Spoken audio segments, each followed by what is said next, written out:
Paul, welcome back to Propagandist. We're continuing on with our RWBY Volume 4 retrospective Let's Watch with Chapter 9. Now, obviously by the thumbnail of this particular episode, we've got Yang and Taiyang in this episode, so it's predominantly going to focus on them, I do think. Which, I'm glad of, because obviously Yang, the way obviously this volume, is structured, the way it works, given that all the members of Team RWBY are actually split apart from one another and thus are all in different locations, having effectively, their own circumstances, their own adventures that they're on.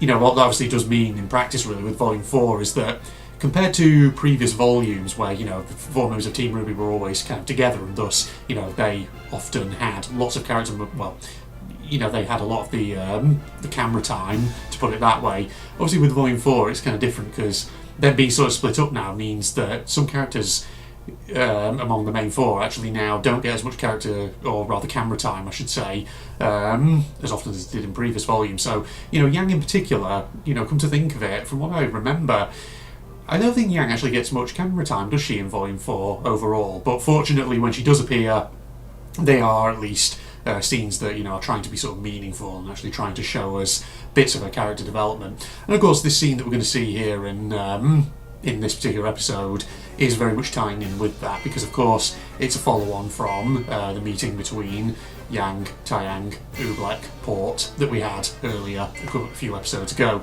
And of course, the essence of this one is that Yang now sort of embraced her robot arm, and now of course she's training with Taiyang, and Taiyang is going to sort of impart a bit of parental wisdom, to put it that way, just to help her sort of think about where she's going, what does the future hold, that kind of thing. So in that sense he's giving her a bit of a push, and that's the main thing really that I just remember about this scene in terms of how it plays out and all that. It's very much about Taiyang sort of getting Yang to think about, okay, that sort of combat style that you used to use, which was very forthright, relied a lot on, your semblance on just sort of effectively brute forcing your way through an adversary. That of course didn't work for you at the end of Volume 3, but that's not the only fighting technique that you could use and all that. So that's essentially kind of the key point that he tries to get across to her in this scene, that actually, she needs to sort of actually not disregard her brawn, that's not necessarily the point, but she needs to sometimes engage her brain a bit more and actually think, do you necessarily win a fight just by brute forcing it, or actually are there fights where you can't just brute force and actually an alternate approach is necessary? And indeed, in some fights, do you necessarily need to even fight at all? Or actually, are there other ways around it? That kind of thing. That's essentially the kind of key point that, if I remember correctly, he's bringing across in this scene. Now, I don't actually remember much else of this episode too well. In typical fashion, as I've repeatedly said about Volume 4, Volume 4 is one of those ones where, I always remember in broad strokes what happens, but I can never remember specifically what happens episode to episode. And part of the reason why I've only been able to remember certain things is because of the thumbnails of the chapters on my DVD copy and all that. So, yeah, there might be other stuff involving some of the other characters in this episode. I'm not entirely sure. Obviously we know that Crow is now injured from Tyrion. He did the whole exposition in the last episode about Salem, about the two brothers, etc, etc. So we have that. It might be that we get a brief scene with RWBY, Ranger and Crow, possibly, at the end of this episode, if I remember correctly, where it kind of establishes that Crow is in a bit of a bad way after his injury from Tyrion and all that. But I think that's this episode as well. I can't remember for certain. But other than that, I don't know if any of the other, any other characters really feature in this episode and all that. So we'll see as we get into it. In other sort of news, though, not necessarily connected to RWBY, obviously it is now. Screw it. I'll date the video as I'm going to record this. It is sort of getting towards mid-April, to put it that way, but by the time this video actually goes out it will probably getting towards late April, if my sort of estimation of my upload schedule is correct and all that. I've just basically spent a week off from work, after I got back from visiting friends and family up north. Basically, I've had 2 weeks off from work over the Easter period, which has been good. I mean, you know, I've been away visiting friends, visiting family, which meant, of course, I was away from my recording setup and all that. Obviously, I talked about this actually in a previous episode and all that. But yeah, I'm back now, back to the grindstone, to the recordings, and I'm also very much preparing for when work resumes and all that. So it's nice to get a bit of downtime and just enjoy my final day off before the new term starts at work. And that way I can basically just chill out, maybe you know, chill out for a bit and before I have to basically start doing preparatory work and all that. But yeah, RWBY's a good way to chill out and all, so there you go. Right, I think probably that's enough from me by way of a preamble. Let's get to Chapter 9. Okay, here we are, ladies and gentlemen, on the menu selection screen. So, Chapter 9, 3, 2, 1, go. Here we are. Get it signed up. Oh yeah, I knew it was Yang and Taiyang. Here's your old doggo. Not seen him for a while.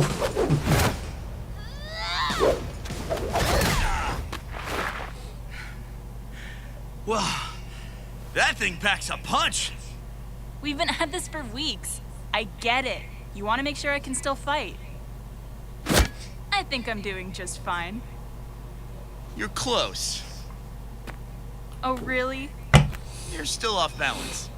What? No, I'm not. Honestly, I am kind of surprised. I thought it would just be this huge weight, but... Hasn't painted it gold yet. Natural. They did a great job with this thing. Pay attention.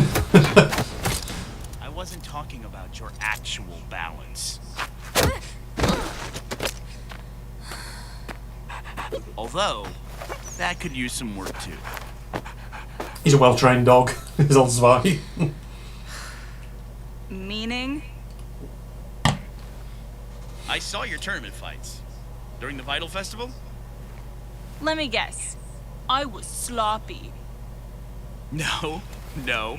You were predictable. And stubborn. And maybe a little boneheaded.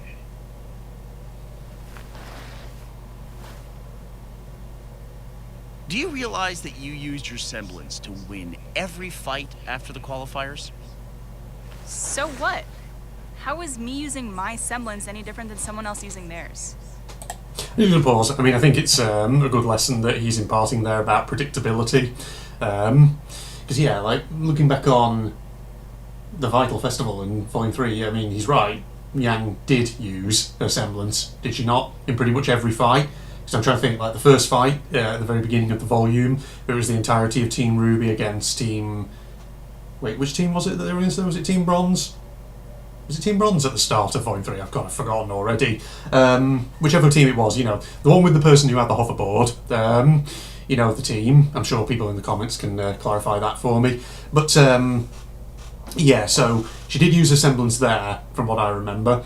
And then, of course, in the doubles round against Team Funky, she used a semblance again. And then, of course, in the singles round against Mercury, guess what? Semblance used again. And so the point is that, you know, the semblance that Yang has is obviously is a good one. It, you know, enables her to really dish out some damage. But the problem is that using it so frequently, as he says, kind of makes her predictable in that sense. So if she sort of goes up against a brainier opponent, the danger is that someone might try and use that against her, and thus be able to sort of predict exactly what she's going to do. So the point that, you know, Taiyang's trying to make is you've got to try and vary it up a bit, you know, because that's the thing about combat. Combat is not always just about who is physically brawnier and stronger. It can come down to who is more quick thinking, who has faster reflexes, who is speedier, or indeed, you know, who is capable of achieving the element of surprise, that kind of thing. So, you know, the point that Taiyang is really trying to get across here is there's more that determines the outcome of a fight than just brute force, and therefore she needs to just think about that as well. 3, 2, 1, resume. Because not everyone else's is basically a temper tantrum. I'm serious.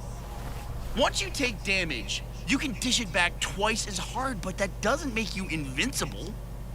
It's great when you're in a bind, but what happens if you miss? What happens if they're stronger? What then? Now you're just weak and tired. You've always been one to burn brighter than everyone else. Whether it was with your smile or, well, I remember your first haircut. But you gotta keep your emotions in check. Keep a level head and think before you act. Your semblance is a great fallback, but you can't let yourself rely on it. It won't always save you, obviously. You definitely have your mom's stubbornness. Oh, so now we could talk about her? Well, as I have been informed, you're an adult now, remember? Well, sorry I remind you of her. Don't be. Raven was great in so many ways. Her strength, her ambition, her dedication to whatever cause she thought was worth fighting for. Just going to pause there. There's an interesting contrast that between how Taeyang sees Raven and how Crow sees Raven, because, you know, we've had a bit of a window into that obviously earlier in this volume when Crow and Raven had their chat in the inn. And of course, Crow is always very wary of Raven, at least all his body language and just the way he interacts with her certainly sort of betrays that. And, you know, very much the implication is that obviously Crow has a very negative opinion of Raven, and I think that's quite understandable because Crow was part of the tribe originally and grew up, presumably with her, before eventually leaving. And so, of course, you know, he's known Raven perhaps on a deeper level for a long, long time. Whereas Taeyang, I assume, you know, was not connected with that tribe, came into Raven's life at a later time, and therefore maybe hasn't seen as much of Raven as Crow has, perhaps. And so it's interesting then that, you know, Taeyang does sort of admire some of Raven's qualities, even if I think, as he goes on to say, there are other qualities that he does not admire, and he's actually glad Yang has not taken after. But no, just an interesting contrast I think is worth mentioning, perhaps. So let's resume in 3, 2, 1, go. I'm proud of how much of her I see in you. But I'm glad I don't see all of her in you. Why? Your mother was a complicated woman. Like putting it lightly. everybody, she had her faults, but those faults are what tore our team apart. And they did a real number on our family. You both act like the easiest way to tackle an obstacle is through it. That strength is all that matters in a fight. But if you just take a second look, then maybe you see there's a way around as well. The key point, not all fights come down to brute strength. One more before dinner.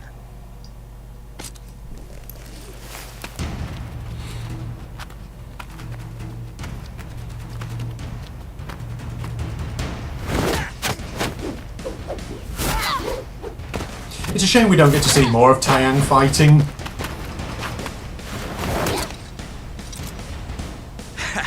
See? All right. Now you're using your head instead of your...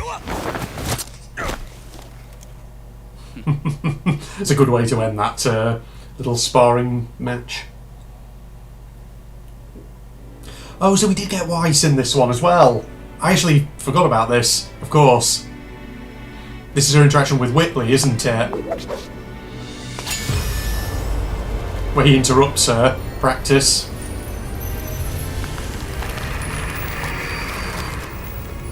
Hello, sister. Here he is.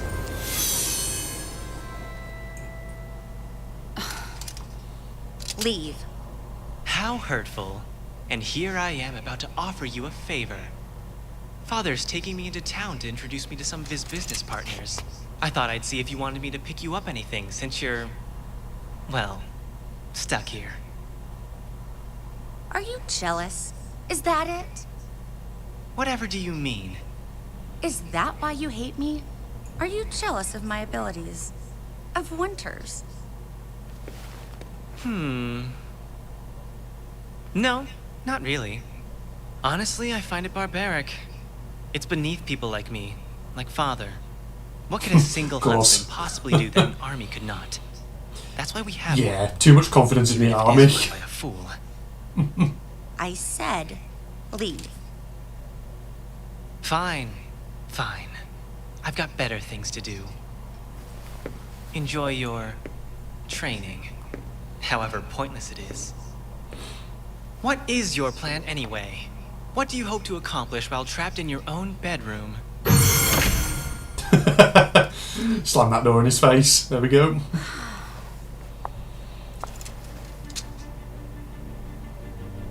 Now, she successfully summons here, doesn't she? Fully, properly.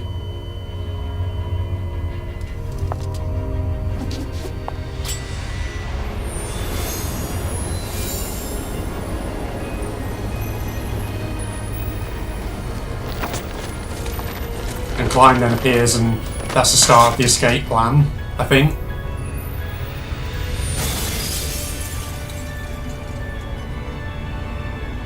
Surprised nobody else in the mansion other than Klein hears this.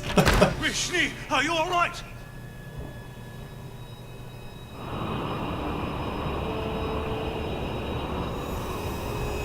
There's your boy.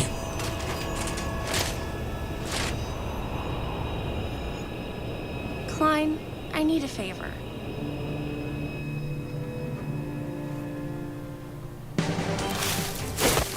Oh wow, we actually get we got quite a few scenes that I've completely forgotten. Of course, obviously, this is where we left off with Blake. Gotcha! I actually didn't realise that this scene was this episode as well.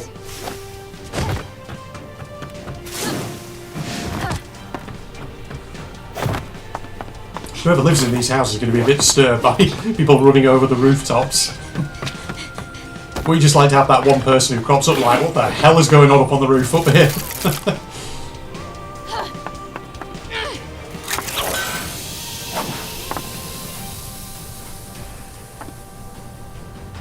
Why are you watching me?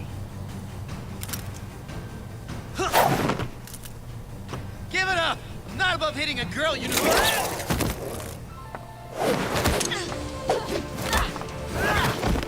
Grab the scroll! Seems someone thinks it's important. Get.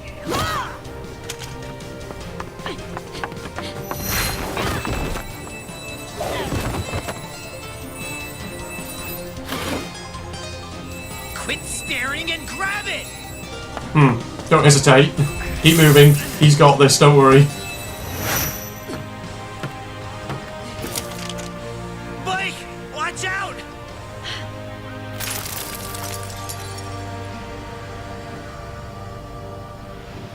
Ilya. Wait, you know her? Just that tiny little mask kept But she doesn't even look like a the foreigner. girl's identity completely hidden. Give it to me. No. You shouldn't have come back.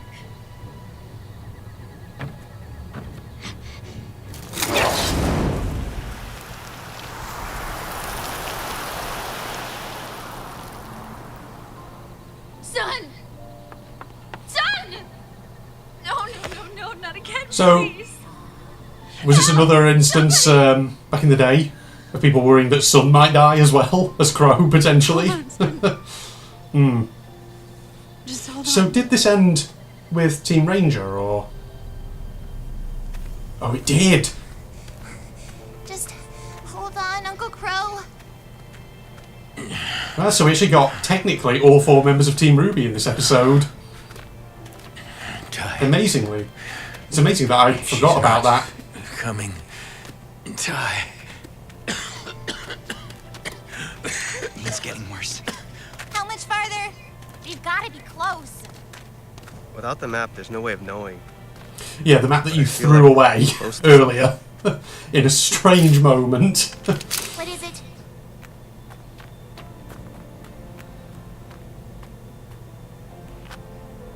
So I think next episode is Ren and Nora, their character development. Hey, Mistral,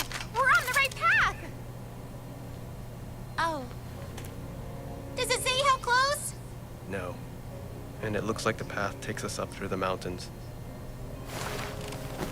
Guys, I don't know if all of us can make that climb.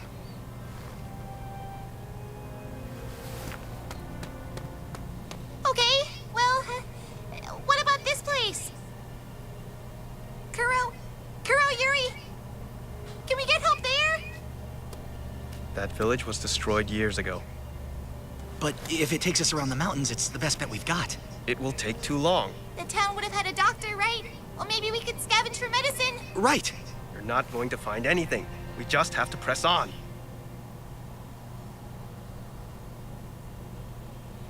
Randy, He's very why are you emphatic. acting? We can split up. Huh? Ren and I can cut through the mountains while you and Ruby take Crow around through the village. No, we're supposed to stick together. We keep each other safe. We don't have time for safe. If we make it to Mistral, we'll bring back help. If we don't, we'll at least have a better view of the land. Up there, we can see if there's somewhere else we can go.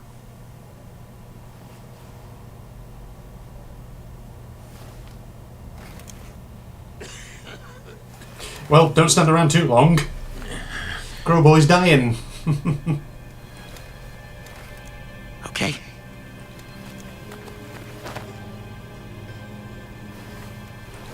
Just take care of each other. We always have.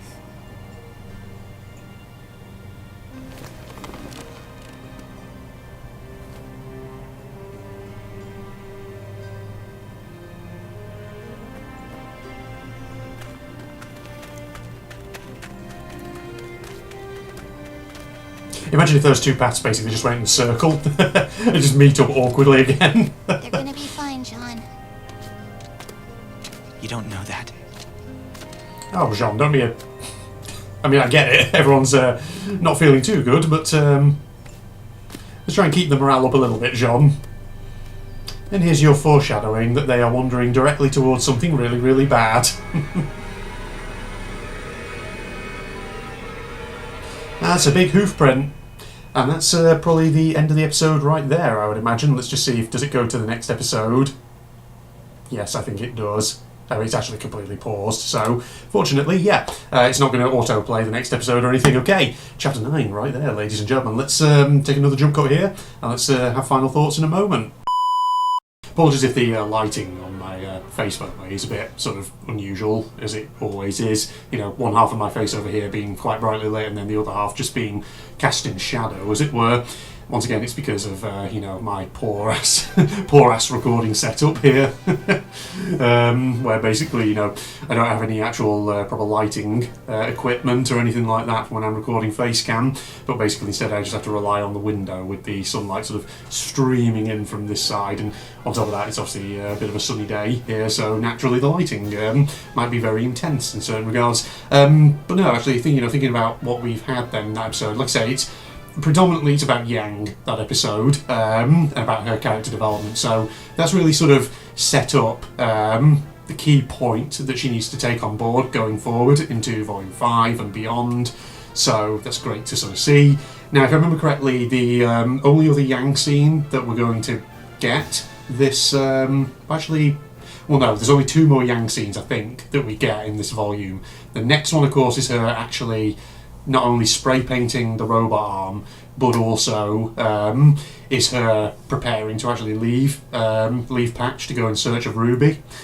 And then I think, possibly at the very end of the volume, when Ruby is sort of penning her letter, there's a very brief shot of Yang actually driving through the forest of Mistral. So I think, you know, those are the only 2 scenes I remember from Yang for the remainder of this volume. So, yeah, like I say, you know, she's reaching that sort of... point now where she's crossing that threshold where she's starting to realise how she's going to bounce back from everything that happened at the end of Volume 3. So that's good, and like I say, you know, it's funny, again, I sort of always just remember in broad strokes what happens in Volume 4, but I just forget specifically what happens episode to episode, you know, where things go and all that. So I completely forgot that this was an episode where technically we had all 4 members of Team RWBY featuring, because usually, of course, like I said earlier in the intro section of the video, with Volume 4, because everyone's sort of split apart from each other, naturally that means that, you know, people don't sometimes get as much camera time as they would in other volumes, because obviously, you know, a singular episode might only focus on a couple of members of Team RWBY and what they're going through, and then the next episode might switch to another couple of them, etc. But this one was kind of an exception, I would say. So good to see, you know, that we had a bit of all four of them and all that. So like I say, Yang is the main element very much of this episode. But the other interesting thing, of course, is two interesting things are, of course, that Weiss is now sort of taking charge of her own situation and preparing to actually make her getaway. So like I say, I think kind of similarly to Yang, if I remember correctly, there's only really going to be a couple more scenes with Weiss in this volume now. The next one, of course, being her being assisted in her escape from the mansion by Klein, and then, of course, again, going to the end of the volume when Ruby's penning her letter, a brief scene of Weiss actually stowing away on a freighter to Mistral. The other big thing, of course, in this episode is Blake, the actual introduction formally of Ilya. So now we've actually seen this character, we've met her, and of course, you know, that is predominantly setting up a lot of what's going to then happen in Volume 5 and all that. So, yeah, a little bit of setting things up then in this volume for setting things up in this episode for what is going to happen in the remaining episodes of this volume, as well as, of course, Yang's character moment right there. Now, you know, there's not really much else for me to say, I don't think, on the things that have actually happened in this episode, other than, you know, what I've already kind of touched on when I was pausing throughout that. I think, you know, Taeyang's lesson to Yang, that, you know, she can't just rely on brute forcing things, she can't just rely on raw strength to always win a fight, I think is a very good message to impart to her. Because, you know, I find in any sort of popular discussion about, you know, combat, war and things like that online, you often do come across people who seem to think that fighting is all just about raw physical strength, but it's not. You know, you can be somebody who is a weedy, small, undersized fighter. You could still, in theory, win in a you know, conflict scenario against, say, someone who is a lot bigger and more physically stronger than you, if you use your brain and you think about what other advantages maybe that you do have that you can draw upon that someone else perhaps doesn't. And so, you know, that's something that Yang has to learn. Yes, Yang is kind of, in many ways, the tank of Team RWBY. She can, you know, take a bit of punishment and she can dish it out in return. But of course, the problem is that, you know, for her, throughout the earlier volumes, that's very much shaped her approach to combat. So she's been willing to sort of, you know, get stuck straight in and just, you know, really try and just batter the absolute hell out of her opponents. But of course, as Taeyang points out, what if you come up against an opponent? Come up against an opponent who is stronger than you and who can actually tank your hits and then dish them out in return, aka Adam Taurus at the end of Volume 3. And of course, you know, that's a great lesson. So, you know, basically what he's asking Yang is, what's your backup? If your semblance and your brute strength doesn't work, what have you then got to fall back on? That's what you need to think about.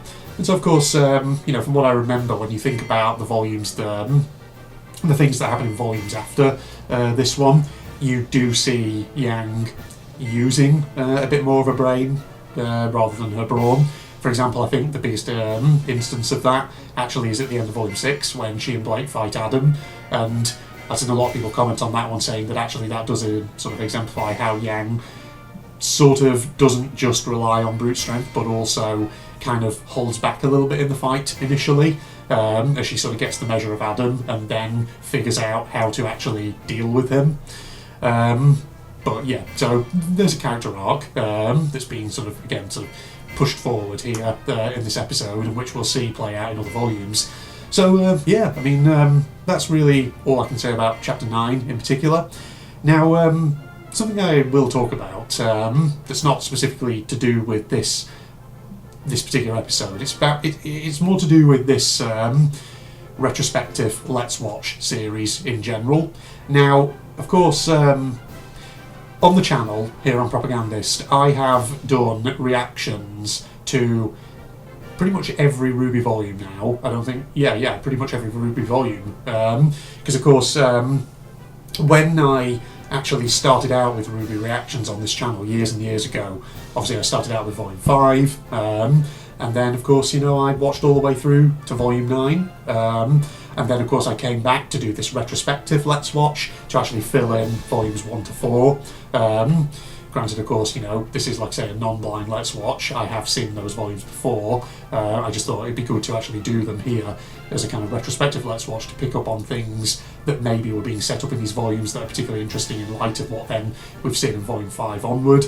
And, you know, now, just on that subject, I was sort of reading through some comments people have been leaving on the videos recently. And there was one in particular that sort of stood out to me. I think someone had been watching episodes in this series and had commented saying they hadn't realised that this was just going to be volumes 1 to 4. They thought that I was actually going to potentially go through all the volumes again and actually, you know, rewatch everything. So that actually raises an interesting question though, because yes, I know. So yeah, there are technically already some Let's Watch episodes on my Propagandist channel of volumes 5, 6, 7, 8 and 9. But here's the thing. Obviously, my plan long term for RWBY content on the channel is that once I've done my Let's Watches of volumes 1 to 4, my idea was that, of course, eventually I would do I would of course do things like RWBY discussion content, including perhaps discussing each volume and its strengths and maybe even ranking the volumes, that kind of thing. And that has got me sort of thinking, because in order to do that, I probably would need to rewatch volume 5 through to 9 again, just to maybe take some notes on them. And you know, now that I've obviously watched volumes 1 through 4 again, you know, those are fairly fresh in my mind now. But, you know, like I said, the original plan was that I would just watch volumes 1 through 4 for this retrospective Let's Watch. But now I'm thinking, should I do another Let's Watch series, a retrospective Let's Watch of now volumes 5 to 9? Should I do literally a rewatch series on them? Now, some people will probably look at that and think, Red, are you really just sort of trying to string out the RWBY content on the channel, finding any excuse to basically just watch RWBY episodes? And yeah, there's a part of that, let's be honest, involved in that. But I do think it'd be interesting to maybe, I don't know, think about that. Granted, it might be of interest to people, but I'd like to sort of invite people's thoughts down in the comments below. What do you think? You know, do you think that's something that would be interesting for me to do? Granted, like I said, I've already done Let's Watches of volumes 5 to 9 on the channel, so effectively I'd be kind of doing them again in that sense, and of course they wouldn't be blind Let's Watches, but it might be interesting, you know, to sort of rewatch them again, because like I say, because the thing is, if I'm going to do, like I say, some discussion content in the future where I'm going to try talking about each volume and its strengths and weaknesses and possibly rank them, then I will probably need to rewatch volumes 5 through 9 anyway, just to remind myself of everything that happens in them, because it's been a while since I watched those volumes. So, should I just do that in my own time? Or should I do it as a series? Should we, you know, should I get you guys involved in that sense, so that you can see me having these retrospective reminder watches of those volumes, and, you know, we can sort of discuss, not necessarily, you know, strengths and weaknesses of the volumes, but it would be good for me to sort of take notes throughout that in terms of what I think is good and bad about each volume, and then, you know, that can feed into later RWBY discussion content here on the channel. So let me know what you think, basically. Would you be interested? Do you think I should? I mean, I'm up for it if people want to do it. It gives me something to do on the Propagandist channel, and it also potentially gives me something to do that would enable me to keep updating the Propagandist channel weekly, as I've been doing these last few months, as I've been watching volumes 1 to 4. So I'm not against the idea. I think it would be interesting. Like I say, I am going to have to rewatch, you know, these RWBY volumes anyway, as part of thinking about what are the strengths and weaknesses of each volume, etc., and potentially using that as a way of developing some discussion content. So, you know, why not do that publicly, and actually, you know, give you guys the chance to watch me doing that, and potentially have some conversations down in the comments about what we're seeing. I think it might be an interesting idea. So, yeah, let me know what you think. That's the main thing that I just wanted to talk about on a not specifically Chapter 9 of Volume 4 related note. So other than that, I mean, there's not really much else for me to talk about this episode, so I'll probably start just wrapping up here. I hope you enjoyed, of course, this episode here. Obviously, next episode, I think, like I said, is Ren and Nora, where we get a lot of their character development. So that's going to be very interesting because, you know, Ren and Nora obviously are a pair of characters who, up until this point in Volume 4, we've not really explored much about them in RWBY so far. So, you know, it'll be good to get a bit on them and a bit of their background, etc., etc. Obviously, I already know in broad strokes what happens because, again, this is a non-blind Let's Watch. But it'll be good to rewatch that, in essence. So that's what we've got to look forward to, ladies and gentlemen. And again, sort of in broad strokes, I remember what happens in Volume 4, but I can't remember specifically in Chapter 10 if there's anything else besides Ren and Nora that happens. There might be one or two bits, I can't recall. But Ren and Nora, like I say, they are the principal focus of this next chapter. So, hope you all join me for that, and hope you all enjoyed this episode. If you did, a like is as usual, always appreciated. My usual outro spiel now. Obviously, Propagandist is my second channel. My main channel is John Philip Sousa. Link in the video description. I do lots of gaming content over on there, which you may or may not be interested in. If you are, go check it out. There might be something over there that captures your attention and all that. But other than that, it's getting towards lunchtime now. I'm getting hungry, and also I need to basically start going and doing some work-related stuff in advance of tomorrow. So, yes, that concludes the the exciting portion of my day. So, join me next time where we'll continue on. So, I will see you then, ladies and gentlemen. Goodbye, everybody.